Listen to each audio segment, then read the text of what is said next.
With grace?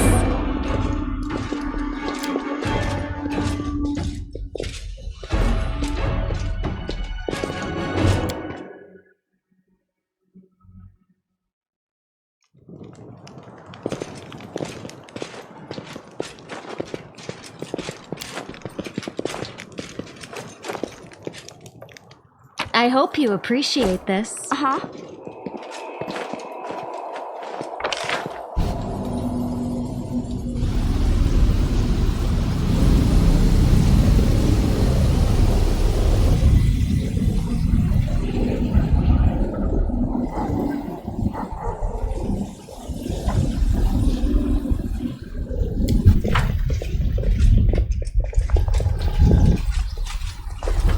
This is my time to shine. Yet another obstacle. You should have listened to reason. Sacrifice!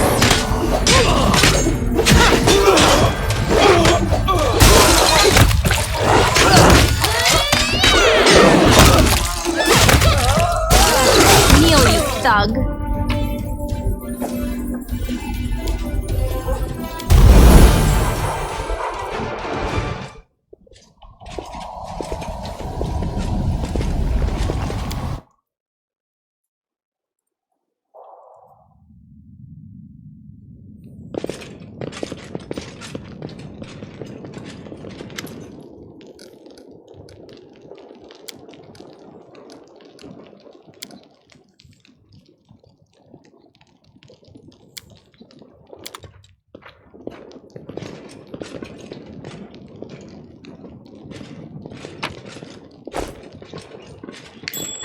There's something over there!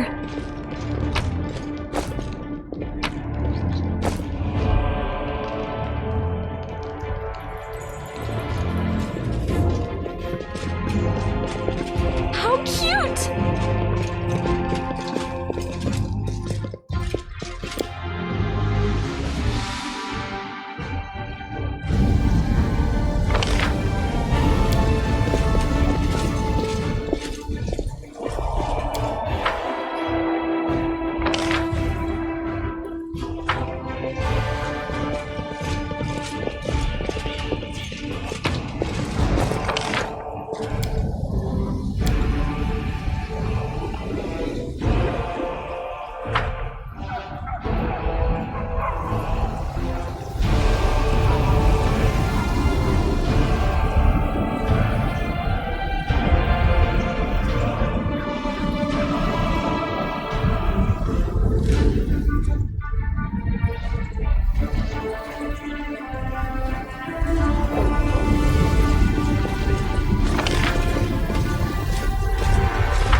With grace?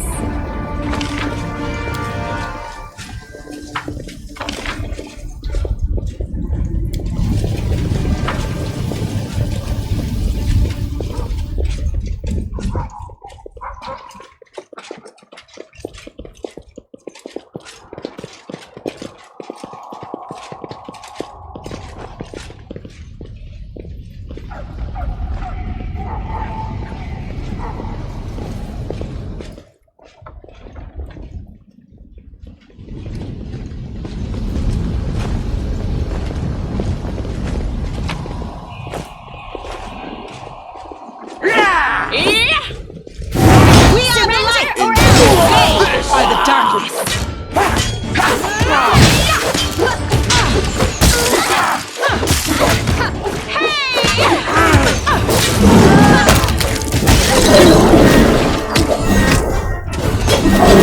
Is this a mock fight?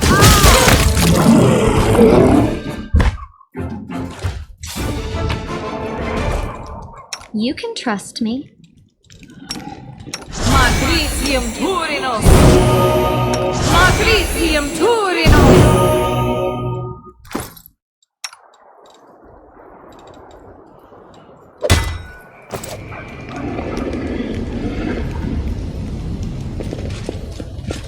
Uh-huh.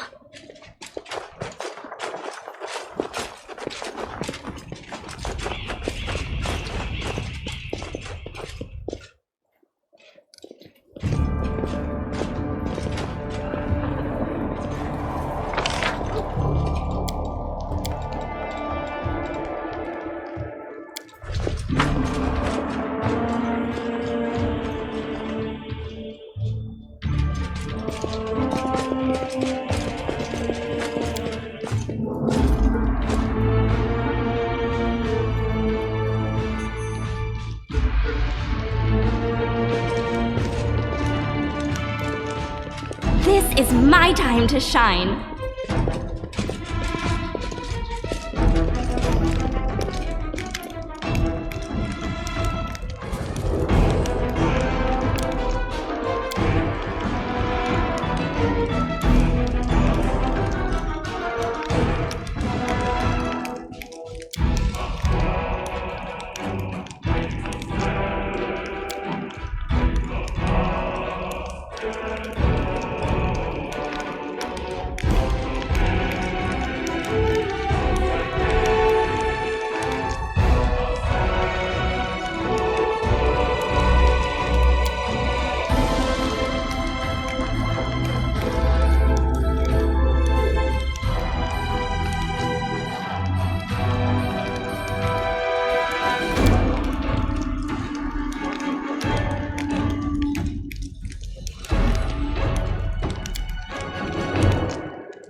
Knight Commander, at last we meet.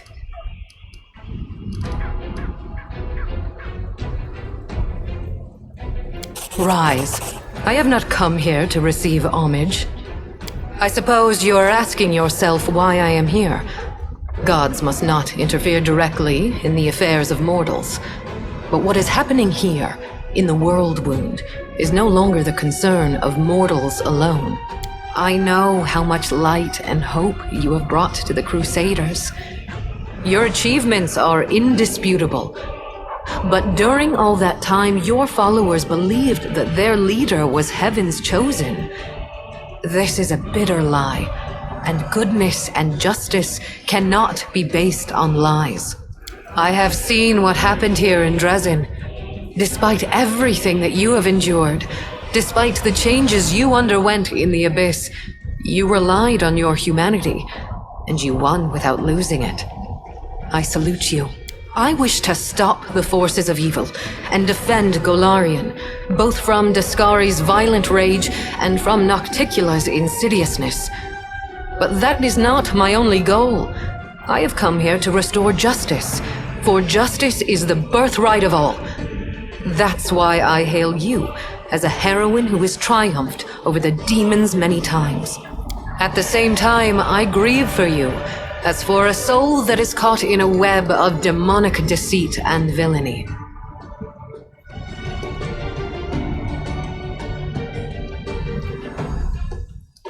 I have come to help you.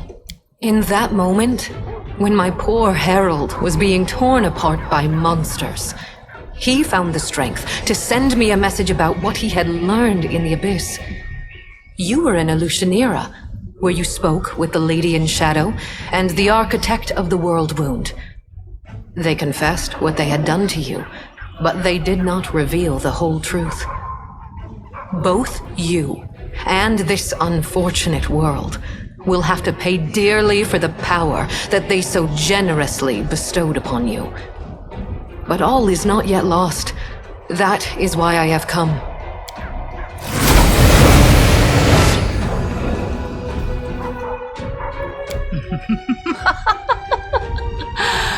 Who here has been taking my name in vain? Ah, it's you, the Inheritor. What's this? Our worst fears have come to pass. The gods are flocking to Golarion. This merry little tinderbox could ignite at any moment, reducing the material plane to dust. I did not come here to fight. Oh, really? I didn't realize you were good for anything else. Forgive me, that was unfair of me. Judging by your successes over the last 100 years, fighting is not your forte. After all, the wound is still there, as far as I know. So why are you here? If you have come to meddle in my affairs, don't expect me simply to stand aside. I cannot do that, alas. I will not subject Golarion to the war between deities, which will surely ensue if I personally intervene in mortal affairs. But if the demoness wishes to be present for our conversation, so much the better. Do you hear me, Nocticula? You and your servant are under no obligation to leave. I have come here to shed the light of truth. Let us see if you both can withstand its merciless radiance. I cannot change the flow of mortal history by force. After all, the world wound is their doing, although committed at the behest of the Abyss.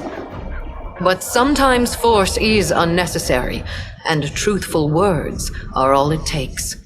The goddess who was mortal not so long ago is eager to judge us for our sins now.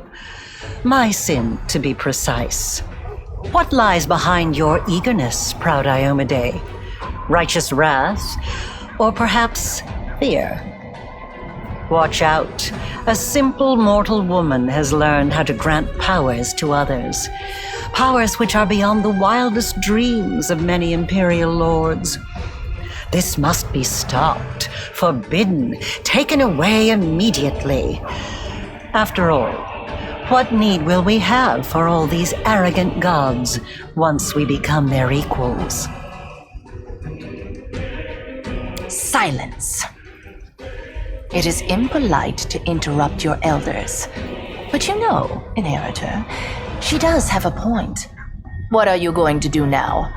Break my weapon, which has made so many victories possible, and only because she received that weapon from my profane hands, and the entire affair must therefore be profane also?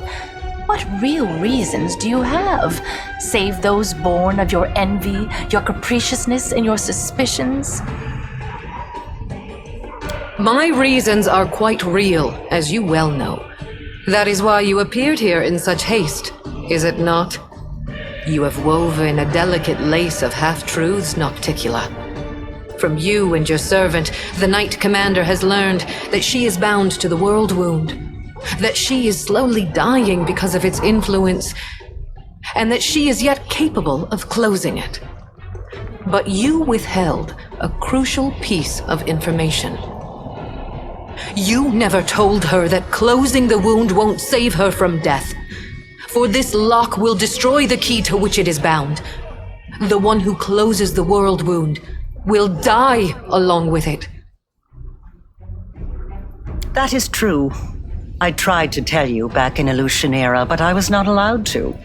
It is an unavoidable consequence of this process. To stitch two planes together as I have stitched Galarian and the Abyss, the soul of a mortal must be woven with the essence of the Abyss. To undo this seam, the original soul, the key, must be ripped apart. No one could survive such a process.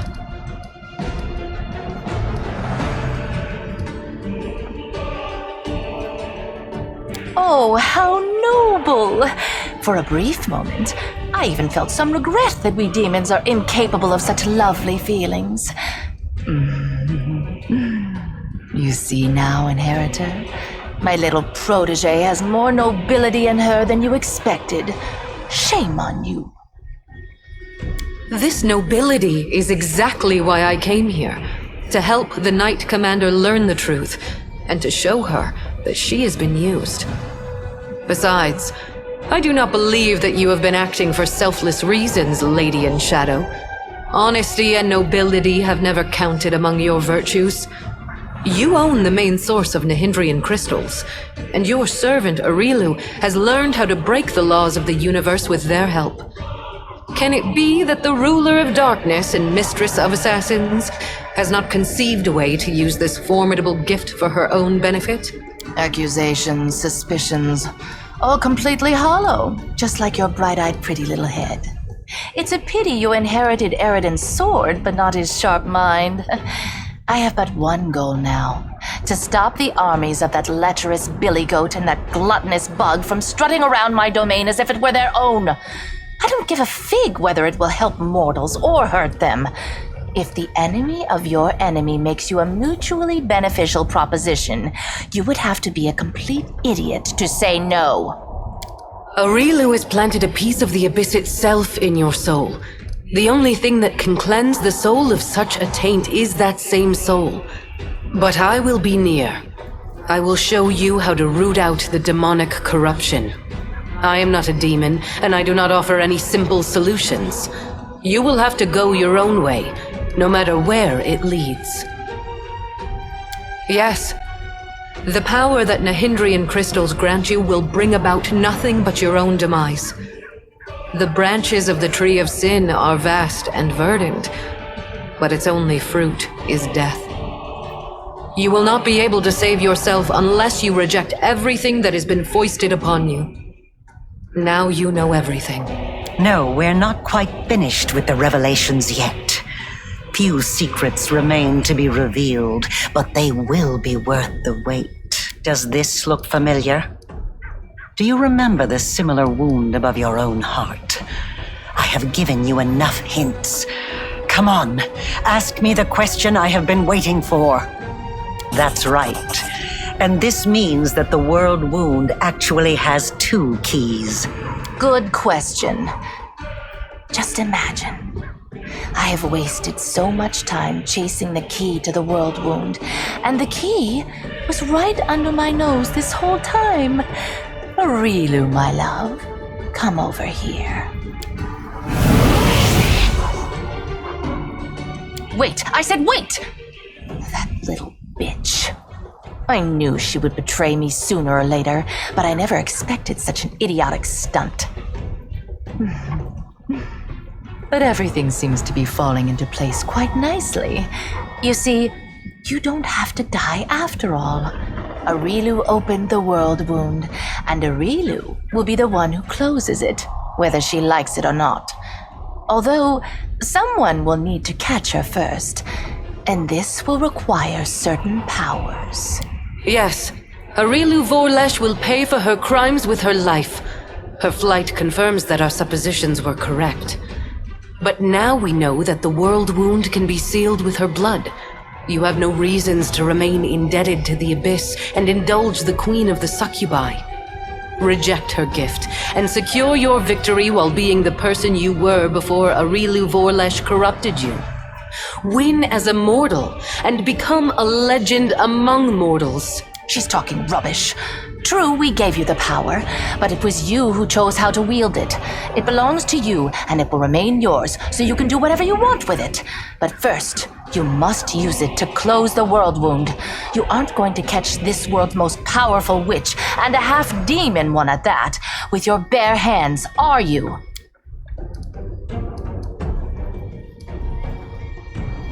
Ask, and you shall have your answers.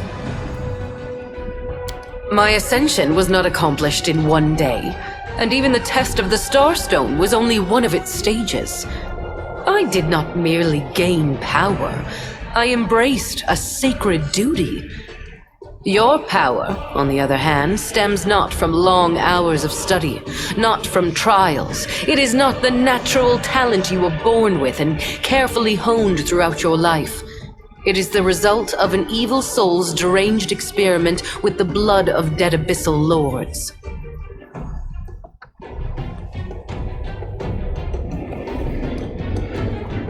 Every one of my angels volunteered for that mission.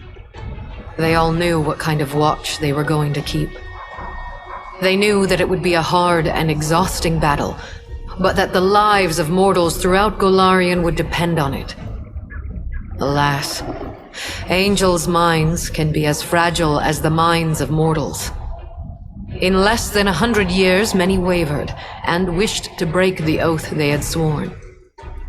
I do not blame them. I blame myself for allowing them to take on a burden that was too heavy for them. He acted on his own noble impulse, and I did not stop him. I also did not try to dispel his misconception about you being my chosen one. I do not lie, but both celestial beings and mortals can be mistaken. She doesn't lie, sure. She merely withholds some of the truth, for the noblest of reasons, of course. My herald, my loyal companion, was captured, and now demons are using him to attack Dresden. They are holding him in the Ivory Labyrinth, Baphomet's realm of the Abyss. It is a place I cannot go, not even to save my faithful friend, for doing so would start an interplanar war. Right now, as we speak, Baphomet's servants are torturing the hand of the Inheritor. Tormented and anguished, he reaches for you with his thoughts and his soul. I cannot tell if he sees you as a great unfulfilled hope or a last chance, but Baphomet knows well how to exploit such desperate yearning. He has turned my herald into a source of power to open temporary portals. They do not last long, but they lead from the dungeon where the hand of the Inheritor suffers, right to your doorstep. Baphomet does not need to lead his armies through the rifts. Now he can send them right here. As long as my poor herald remains in the hands of that monster, this will not stop. I cannot say if it is still possible to save him, or if putting him out of his misery is the only way. I cannot openly ask you to intervene. But if you decide to do so, you will be helping both yourself and the one who chose the martyr's path when he followed you into the abyss. At first, I did not know who you were or where your powers originated. This was revealed to me only when my herald offered up his dying prayer from the depths of the abyss. And following his desperate plea, I sought to confirm my suspicions. Until that point, I had observed you without intervening. After all, your crusade was securing victories, the first Golarion had seen in many years, so even if it was not I who had sent you into battle, it felt unfair to undermine you. In other words, our Imperial guest had no problem with your power, as long as she didn't know where it came from. She didn't even share her suspicions with her own herald. And after all that, someone dares to claim that demons are the most deceitful creatures? You should not blame someone else if you base your accusations on vague suspicions rather than solid proof.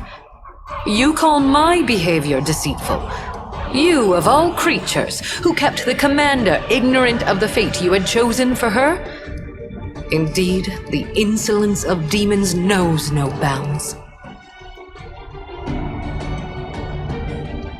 I could, but then every other demon lord would decide that he or she was next and stand against me. In response to that, the Imperial Lords would take up arms. Then Hell, Heaven, and Elysium would join the conflict. A war would break out, one which mortals could not hope to survive. As I have already said, I am here to open your eyes to Nocticula's lies and to prevent more calamities in the future. You are at a crossroads now. I will not force you to do anything, but you needed to learn the truth and have the chance to cleanse yourself. The impulses that drive a soul as black as hers are beyond my comprehension. Perhaps she was startled by my arrival and decided not to bother keeping a secret that was bound to be revealed. Or perhaps she is up to some cunning scheme. Be on your guard. The architect of the world wound will surely try to bring you down. For if she truly is a key, then it must mean that she will die sooner or later due to the influence of her own horrible creation. And that means that sacrificing you is her only chance of survival. Aurilu has planted a piece of the abyss itself in your soul. The only thing that can cleanse the soul of such a taint is that same soul. But I will be near. I will show you how to root out the demonic corruption. I am not a demon, and I do not offer any simple solutions. You will have to go your own way, no matter where it leads. It is time to make your decision then. If you have questions, ask away. Because if I'd told you the truth, you would have refused to do it. But you're not angry with me, are you? After all, everything has worked out perfectly fine. We found another key. So now you can live and enjoy your life. Provided that you catch Aurilu, of course. Of course I do. Firstly, you'll need those powers to catch Aurilu and bring her to Threshold. Surely you don't think she'll willingly fall into your hands, and the demonic hordes will politely make way for you. And secondly, the powers Aurilu gave you protect you from dying before your time. None of us want the wound to kill you prematurely. You are extremely useful to me alive. After all, if you let Aurilu slip through your fingers, we can always go back to the original plan for closing the wound. Apparently, she understood that her secret was about to be revealed anyway, so she decided to leave in style. What human female over 100 years old wouldn't feel flattered at being the center of attention? Although she could have other reasons. She obviously wanted us to understand everything and immediately rush off in pursuit of her. She's probably been preparing for a war of all against all for a long time, and now she wants to wage it on her own terms. Expect treachery and traps wherever you go. Now, let's think. She's hidden in the abyss before. She won't dare to return there now. Not only to my realm, but to any other either. Even if Baphomet and Discari both take it upon themselves to guard Aurilu personally, that won't stop me from sneaking in, slitting her throat, and leaving undetected. And she knows that. If I were her, I would hide in a place where the powers of her enemies were uncertain, and her own power was close to unlimited. I say you should look for her here, in the World Wound. Tut tut, how rude! I wouldn't say the girl is that hideous. I admit her face is far from perfect. Her body too, to be honest. But all in all, not bad. I've seen worse. Your theatrics are too transparent to offend me, demon. At least, they can hardly offend me more than the very fact of your existence. That is nothing but the wild speculation of a little girl who gained celestial power through no merit of her own and now fears that others may do the same, forcing her to share her place in the spotlight. Do I want to become a goddess? Of course I do. Who wouldn't? Can you help me with that? Sadly, no. Of course, Aurilu used to blather on about how her brilliant invention could bake gods like pies. But between you and me, the cleverer the inventor, the larger their ego becomes. So far, she hasn't managed to create anything stronger than you. And no offense, but you're no match for any deity. Very well. It's time for you to make your decision then.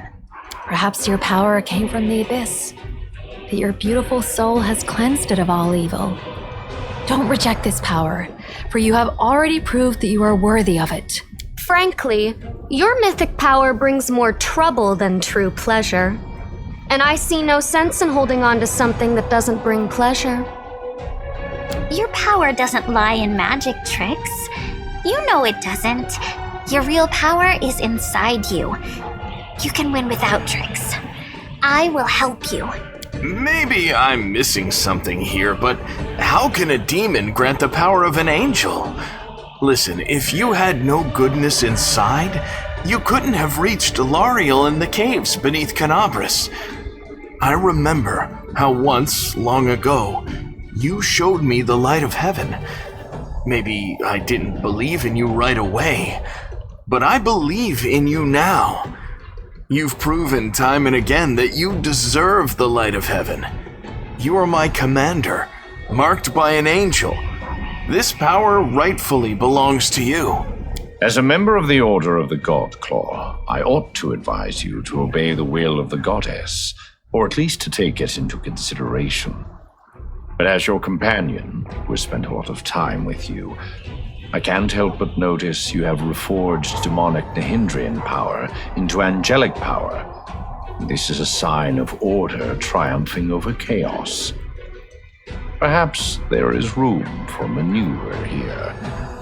That is why I advise you to weigh all the options and make your own decision. It's not my place to gainsay the will of my goddess, but the thing is, I can sense evil. And I don't sense it in your power at all. I just don't. Whatever those horned monsters had planned for you, you definitely aren't playing by their rules. You gave hope to the Crusaders in their darkest hour, even when all seemed lost and only despair and death lay ahead. With these powers, you have saved countless lives, and you will save more. Of course you must keep them. Someone pinch me. We are standing in the presence of the most pompous goddess in the world, debating whether we should listen to her or send her packing along with her invaluable opinions. I shall remember this moment for the rest of my life. Even as I stand in Pharasma's court, I shall tell this story to anyone who will listen. As to your original question, I'll be honest with you. Your power turns my stomach like sour prunes. Reject it. It can't hurt.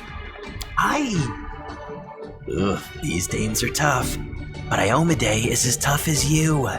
If she tells you to do something, you better do what she says. I can feel it in my tail. You're good and righteous and all that, so do what the righteous goddess is telling ya. Maybe it'll even make my life a smidge easier after you become more like a human. I'd better keep my mouth shut. No offense, but if I say something wrong and they hear me, I'm toast. Nothing good'll happen in my life ever again. Playing games with these crazy old, with ladies like these might be dangerous. So you better figure out what to do by yourself, all right, Chief? You're smart. You'll make the right choice. Experience tells me that it's wiser to trust yourself and your own abilities. You can't trust what clients tell you. One day you're a hero, the next you're working for the enemy. Sorry, but it all looks like a setup to me. First they tell you to lay down your weapons, and then Once you're unarmed, they finish you off in some back alley. Your powers are interesting from a theoretical point of view. You are an experiment started by Arilu Vorlesh, and terminating it before it is complete would be foolish, not to mention impolite. I am waiting for your answer. I hope you will choose wisely.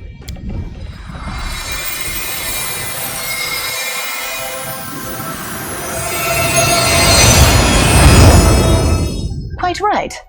Make your choice, and make it the right one.